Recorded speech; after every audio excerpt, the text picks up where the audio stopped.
So this was technically the final day of training for the open water PADI diving. The boat leaves from the harbour in Saturday. It's about 3 hours from Bangkok. We'd completed all the skills the day before, so I was not needing to learn anything really. I was allowed to take the GoPro. The first dive was about 15 metres. There's a warm-up for the next one, because for the open water you're only allowed to go to 18 metres next one. It's pretty good visibility for the first two.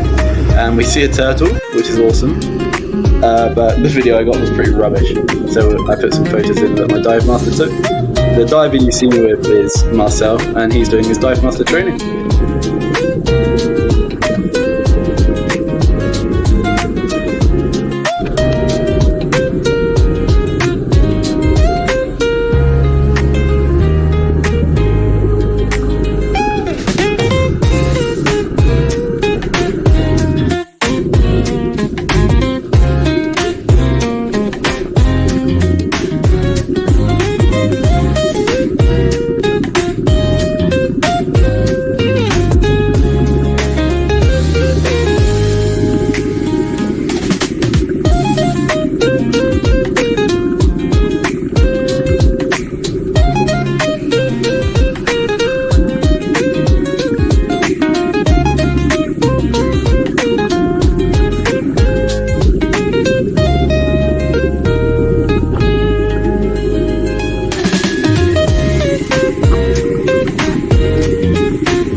So by this point I was getting relatively low on air, so we started deploying the marker buoy, and that basically meant we don't get hit by a ship when we're trying to ascend, because that can be pretty problematic, as you can imagine.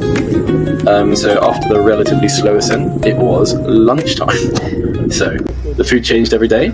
Thai food on a boat is insanely nice, prepared on the boat by a few people that stay above the surface for the whole day, which was great fun. So we ate on the way to the next dive site, and the next dive site was about 20 to 25 meters. It was a shipwreck, very recently sunk. It's a Navy vessel, and it'd be sunk to become an artificial reef. The currents were insanely strong though, so recording was actually really difficult, and the visibility was pretty poor too.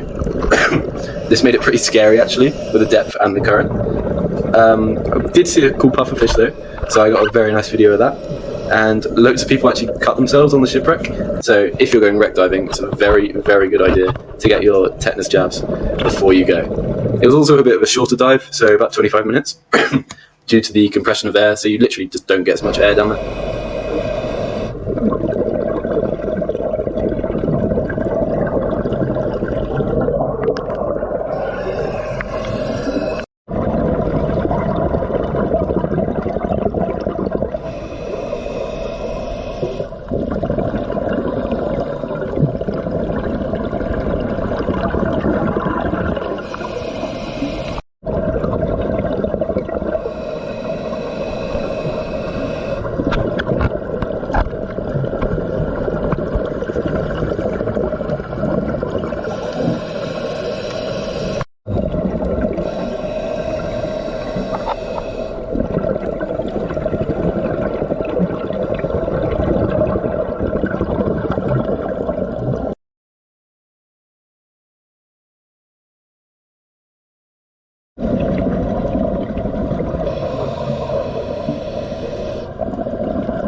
So onto the last dive. There were lots of burrowing guppies, which are pretty funny to look at. They react to you if you go too near them. They disappear into their dens. There's also a stingray that we saw that was hiding under an outcrop, which is pretty cool.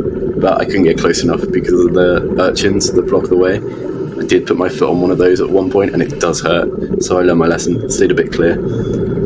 We also saw a heart urchin on the surface, and it was just scuttling around, which is actually very rare.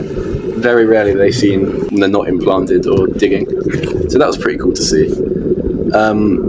Towards the end, I also got a bit of jaw cramp, which is really annoying. You get it from if you bite too much on the mouthpiece, which was a bit of a shame.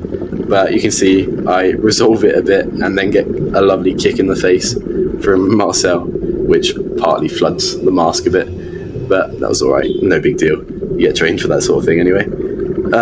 This is actually Marcel's first dive as a dive master, and when we surfaced, we realised the boat had actually moved away, which actually meant we got a tow from a dinghy, which was actually pretty fun. It's quite hard to hang on when it's going quickly, but it was a fun way to end the dive. It was a relatively good day. Got the open water out of it, so I'll be able to do more dives in the future. And the last two dives were actually deeper than 18 meters. They're around 20 to 22, which means I'm actually now able to go to that depth without doing the advanced necessarily, as long as I've got an instructor. So maybe more dives to come.